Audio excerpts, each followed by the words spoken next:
Hi guys, tayo po ay pupunta dito sa pwesto ni Jillian Beauty Product. Magtatanong tayo sa isang tindira dito na ang pangalan ay si Sis Arlene.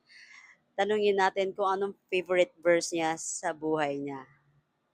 Madam, ano po yung favorite verse niyo, Sis Arlene? Verse na Philippians 4:13.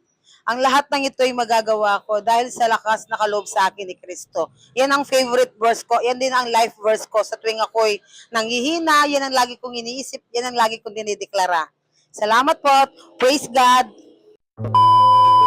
Hi guys! Welcome to my channel. Ako pala si Sis Mitch. Yung naitanong natin kanina kung ano yung life verse niya, si Sis Arlene Laxina Garcia. So, isa siya sa membro ng church namin. Ang ganda ng verse niya na Philippians 4:13.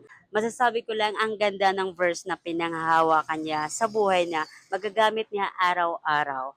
Kung anong mang struggle sa buhay niya at alam ko makakaya niya lahat dahil meron siyang faith at paniniwalaan niya yon na habang nandito siya sa mundong to. So, masasabi ko lang, maniniwala at magtiwala kay Lord at always connected to God. At yun lang po. God bless everybody. Shalom.